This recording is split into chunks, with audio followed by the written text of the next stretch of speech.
After we shared the news about my pregnancy, my sister's scheme to embarrass me at my husband's party blew up in her face. She wound up behind bars and lost her marriage because of it.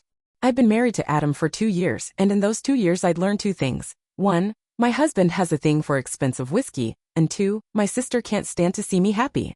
Leah was always the fun sister. The wild one, the hot mess, the cautionary tale your parents warn you about while pretending to love equally. We grew up in her shadow, me the quiet one, her the sparkler everyone wanted at their party, until the sparkler burned the curtains down. When I found out I was pregnant, I waited. Not out of superstition, but because I knew Leah would find a way to make it about herself. Or worse, turn it into a punchline. So I told my parents, Adam's parents, and my best friend. Leah got the news with everyone else at Adam's big 35th birthday bash, an open bar, backyard fairy lights, my husband's entire circle of old frat bros and new colleagues. Picture me in a soft blue dress I'd picked just to hide the tiny bump. I clinked my glass, cliché, I know, and told everyone our news. I don't think I've ever seen Adam's face look like that. He actually teared up. Some people cheered. Some looked politely surprised. And Leah? Leah looked like she'd just bit into a lemon stuffed with the wasp nest. She hugged me. She hugged Adam. She said, "Wow, congratulations," with her teeth clenched so tight I swear I heard enamel crack. Then she disappeared into the house with her phone. I knew she'd do something. But even I didn't think she'd go this far. I was outside, sipping ginger ale and pretending I didn't want the glass of wine I wasn't allowed to have anymore when my friend Becky came up to me looking pale. "Hey, did you know Leah's in the kitchen telling people Adam cheated on you?" I laughed. Actually laughed. Because it was so on-brand I could have written the script myself. But then I saw the faces. Little clusters of people whispering, cutting side eyes at me, glancing at Adam. I found him near the grill, blissfully flipping steaks, totally unaware his sister-in-law was about to nuke his birthday gift from orbit. I went inside. Leah was there, perched on the counter like she owned the place, spinning some story about how she'd seen Adam with his ex, some girl named Casey from before me 2 weeks ago. In a hotel. I could hear the hook in her voice, sweet concern layered over poison. "I just don't want her to be blindsided," she told a woman who barely knew my last name. When she saw me, she smiled like a cat caught with a dead mouse. "Hey, hon, I was just telling them about Casey." I told her to get out. She laughed. She told me she'd leave when she was done telling the truth. And I wish I could say I kept my cool. But pregnancy hormones are no joke, and I'm not a saint. I told her to get the hell out before I threw her out myself. That's when she decided to push it further. She yanked out her phone and started recording me, screaming at her. She called me unhinged. She told everyone to look, see how she is? She's not stable. She's lying about this baby too. Then she made a mistake. She grabbed my arm. Hard. I don't know if she meant to restrain me or humiliate me more, but Adam's best friend, Mark, saw it. Mark's a cop off duty that night but apparently not off duty enough. He stepped in, told her to back off, and Leah, in all her infinite brilliance, shoved him. You can't shove a cop. Even if he's your brother-in-law's drunk buddy in cargo shorts. Mark called it in when she wouldn't calm down. By the time the actual on-duty police showed up, Leah was drunk, screaming that we'd ruined her life, threatening to expose me for trapping Adam with a fake baby, which, trust me, I wish I could fake these morning sickness dry heaves. They hauled her out in front of everyone. Adam stood there holding my hand while Leah called me every name she could spit out before the squad car door shut. But the kicker? Her husband, her poor, tired husband, showed up at the station to bail her out, heard the whole story, and apparently decided he'd finally had enough. I got a text 2 days later. He's filing for divorce. She's out on bail, but she's not invited to the baby shower. Or my house. Or anywhere near my child ever. I'd say I feel bad, but that would be the biggest lie I've ever told. I'm pregnant. I don't have the energy for that kind of charity. If I thought Leah would crawl off into whatever gutter she'd dug for herself after the party fiasco, I was painfully naive. Pregnant and naive, a delightful combination when you have a vengeful sister with too much time and not enough sense. The morning after her drunken meltdown and unexpected ride in the back of a squad car, I woke up to 32 missed calls. 12 were from my mother, each voicemail more shrill than the last, while the rest were from Leah herself. She'd been released overnight, and according to my mother, she was devastated and couldn't believe I'd do this to her. Apparently, it was my fault she'd spent the night in a holding cell smelling like stale cigarettes in regret. Adam, for his part, made me scrambled eggs and told me not to answer. He's good like that, always calm, logical, the human Xanax I never knew I needed until I married him. But curiosity is my poison. So I answered the next call. Leah didn't start with hello. She started with, "I hope you're happy, you psychotic bitch." I let her rant.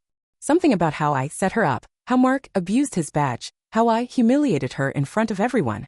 She called my pregnancy a scam again, which, for the record, I wish this scam came with less back pain and fewer hemorrhoids. Then came the real kicker. "I'm suing you." I laughed so hard I choked on my decaf coffee. Suing me? For what? Emotional distress. Defamation. Ruining her reputation, which, if she'd like, I could submit her arrest record in her Instagram rants as Exhibit A and B. When I hung up, I half expected it to be empty threats. Leah's never had the follow-through gene. She's all drama, no stamina.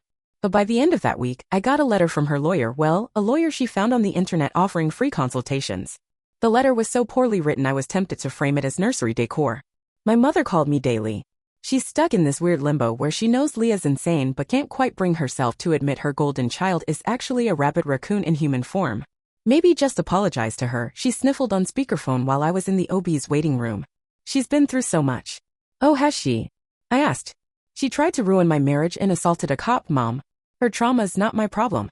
I could hear her gears grinding, some ancient maternal code telling her she should defend me but not at the expense of Saint Leah. She's your sister, she finally said, as if that were an argument that still held any water. Adam squeezed my hand.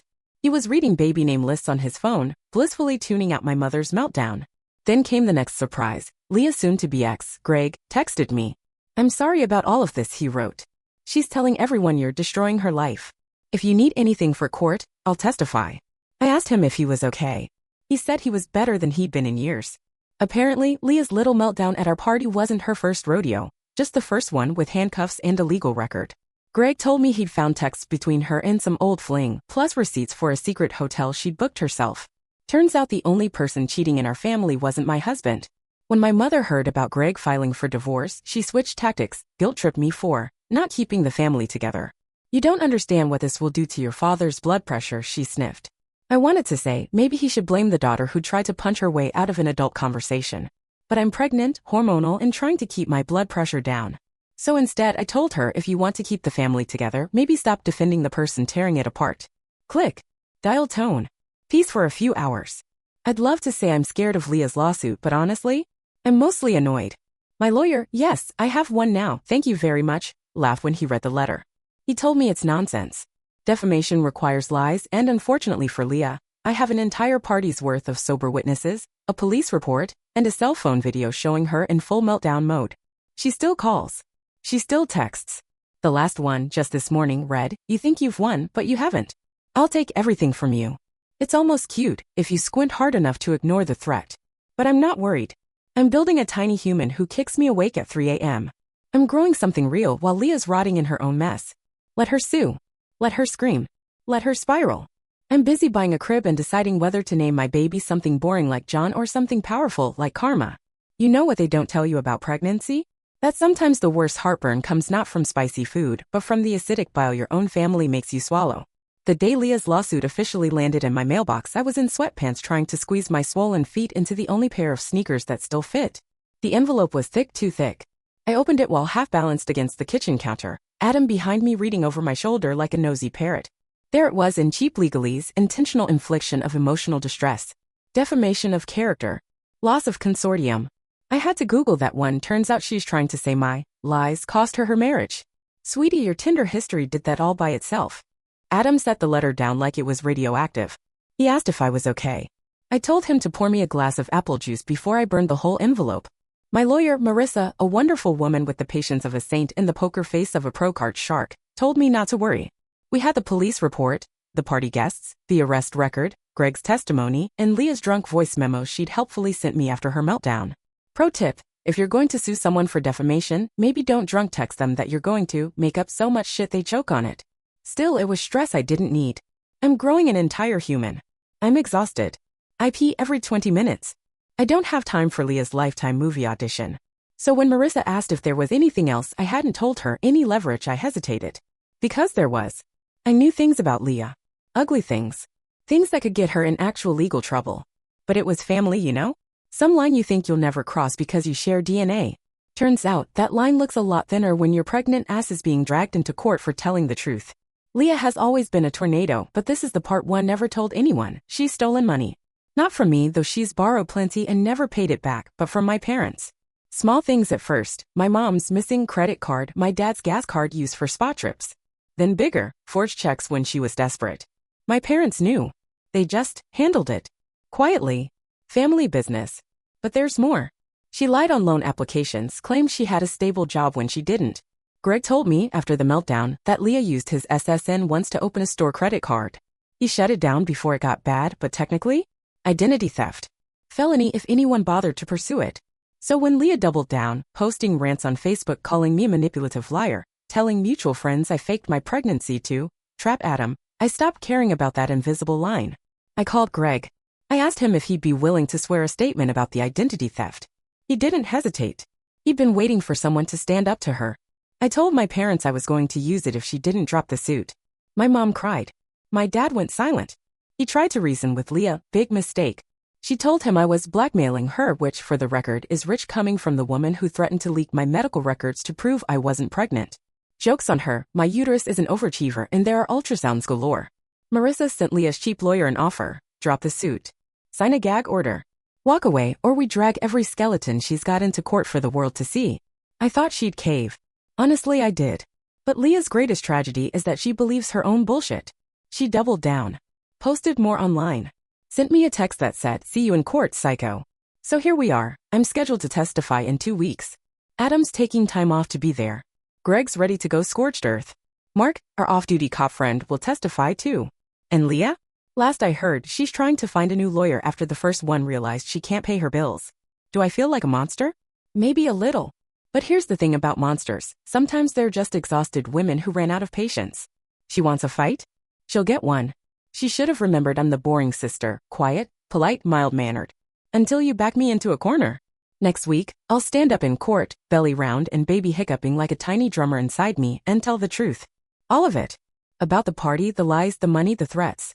I'll look her right in the eye and think about the tiny human I'm fighting for, and I'll remember I have nothing left to lose. Leah wanted a war.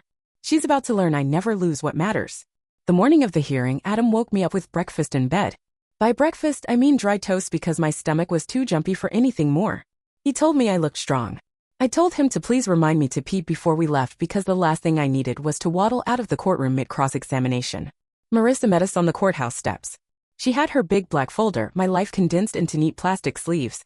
Witness statements, text screenshots, Leah's Facebook rants, Greg's signed affidavit about the identity theft. The whole grim portfolio of my sister's unraveling. I wish I could say I felt powerful like some avenging goddess. Mostly I felt tired. Bone deep, 3rd trimester, please get this baby out of me tired. Leah showed up late. Of course she did. She waltzed in wearing sunglasses and a cheap blazer she probably bought that morning. She didn't look at me, just flounced to her side of the room with her new lawyer, a red-faced man who clearly regretted taking the circus on contingency. When the judge asked for opening remarks, Leah's lawyer started with a dramatic flourish about irreparable harm and character assassination. Marissa leaned over and whispered, "He's billing her by the word. Let him talk." Then it was my turn. I'd never testified before. Never even sat on a jury. I've never been in trouble, never even gotten a speeding ticket. But there I was, belly pressing into the witness stand, telling a courtroom exactly how my sister grabbed me, screamed at me, threatened me, how she made up a lie about Adam cheating because she couldn't stand to watch me be happy while her own marriage crumbled. Then Marissa called Mark, our cop friend. He explained how Leah shoved him, how she resisted arrest. Then Greg took the stand. He spoke softly, apologetically, but his words hit like hammers. The stolen social security number, the forged store card, the missing money. He didn't embellish, he didn't have to. The receipts did that for him. The whole time, Leah sat frozen. At first, she rolled her eyes. Then she whispered to her lawyer. Then she just stared at me like maybe if she focused hard enough, I'd burst into flames and save her the embarrassment. Her lawyer tried to poke holes. He asked Greg why he'd stayed married to Leah so long if she was so terrible. Greg looked at the ceiling, then at me. I guess I hoped she'd change. But she didn't. She just found someone else to blame when her life didn't get better. The judge's expression didn't change. She just scribbled something down. Probably a grocery list. Maybe a note to call her own sister and say thanks for not being a feral raccoon in human skin. After lunch, they tried to drag me through the mud, said I was vindictive, hormonal, making up stories because I was jealous. I didn't flinch. Marissa just calmly laid out the mountain of screenshots, texts from Leah bragging about how she'd ruined my perfect wifey life, the video from the party, the arrest record. I watched the fight drain out of Leah like water from a broken pipe. At one point, she shot to her feet and screamed that I was lying. The judge told her to sit down or be removed. I almost laughed. Almost. It didn't take long. The judge dismissed Leah's entire claim for lack of merit. Called it exactly what it was, malicious, baseless, a waste of everyone's time. Then she calmly reminded Leah that Greg's sworn statement could be grounds for criminal charges if he chose to pursue them. Leah's face. I wish I could bottle it and keep it on a shelf for every time I feel guilty about cutting her off. Outside the courthouse, I sat on a bench with my shoes off, feet swollen, ankles unrecognizable. Adam kissed the top of my head and asked how I felt. Free, I said. Greg came up to us. He asked if I wanted him to press charges for the identity theft. I told him that was his call. He nodded. Said he probably would. Said he deserved better too. I hugged him, two survivors of the same hurricane. Leah hasn't called since. She's quiet online, too, probably busy trying to spin a new story for the handful of people still willing to listen. My parents are adjusting. My mother calls sometimes, but now it's stilted, apologetic. She finally stopped asking me to forgive Leah. Maybe she knows some bridges can't be rebuilt. Maybe she knows I don't want them to be. In a few weeks, I'll bring a new person into the world. They'll never know the chaos their aunt unleashed before they even opened their eyes. They'll just know they have a mother who learned, once and for all, how far she'll go to protect what's hers. It's been 4 months since that day in court. 4 months since I sat barefoot on the courthouse steps with my husband's arm around me, our baby hiccuping in my belly while Leah's lawyer packed up his sad, empty briefcase. 4 months since my sister's last public tantrum. My baby, our baby, is here now. A wrinkly, soft, loud little miracle with Adam's sleepy eyes and my tendency to scream when I want something. Every cliche is true. I'm exhausted, sore, never alone, and I'd chain myself to a burning building if it meant keeping this tiny person safe. I'd like to say I never thought about Leah in those first weeks. But I did. Not in that soft, forgiving way people love to preach about, just in fleeting flashes when the baby's up at 3 a.m. and my brain is too tired to guard its back doors. Wondering if she'd pop back up. Wondering if she'd even try. I got my answer on a Wednesday afternoon. I was nursing in the living room, hair a mess, shirt half off, when my phone pinged with a number I didn't know. It was a text. Simple. Stupid. Hey, can we talk? I knew it was her. No one else ghosts you for 4 months after threatening to ruin your life, then comes back like they're asking for lunch plans. I didn't answer. She called. Twice. Left a voicemail I didn't check. Adam did though. He listened, face unreadable, then quietly put my phone back on the charger and said, "You don't need to hear it." Nothing new. But my curiosity, it's a disease. I waited until he took the baby for a walk, then I hit play. Her voice was syrupy sweet, my sister's special brand of fake vulnerability she used to con our parents into covering her rent or her messes. She said she'd been going through a lot. She said she missed me. She said she wanted to meet her niece. Her voice cracked a little at the end. Not real crying Leah's tears or costume jewelry. I sat there on the couch, baby half asleep on my chest, and let the anger come. Not the hot rage from before, this was quieter. Colder. Heavier. The kind that makes you realize the people who hurt you aren't wolves in the dark. They're raccoons in your kitchen, always coming back if you keep leaving scraps out. The next day, my mother called. Right on cue. She's trying, sweetheart. She wants to fix things. For the baby. I stopped her there. Told her no. No, she's not trying. She's cornered. She's lonely. She burned her bridges and now she's cold and wants to squat in the warmth of mine. But family, my mother whispered. No, I said again. That tiny word, feeling bigger than any courtroom speech or lawyer's letter. Family means nothing when one side keeps setting it on fire. Leah texted again the next week. This time it was more desperate. Please, just one picture? I just want to see her. I didn't reply. I blocked her number. Blocked her on everything else. If she shows up here, Adam knows exactly what to do. He's better at boundaries than I ever was. Another thing I hope this baby inherits from him instead of me. Sometimes I still hear my mother's disappointed sighs in my head. The family peacemakers, they'll never understand that some peace comes from keeping the doors locked. I don't hate Leah. Not anymore. That would be giving her too much space in my chest. I just don't care. That's the real freedom, isn't it? Not forgiving her, but forgetting she ever had the right to keep hurting me just because we share blood. This morning I watched my daughter sleep, her tiny fists curled like she's already ready to fight for herself if she needs to. I hope she never has to, but if she does, I hope she knows you don't owe your peace to people who feed on it. I hope she learns that no is a whole sentence. That sometimes family means choosing who gets to stand beside you and who stays behind the locked door. As for Leah, she'll always be out there somewhere, telling whatever version of the story makes her look less empty. But not here. Not near my child. Not near me. She wanted a war. She got it. She lost. And I'm done.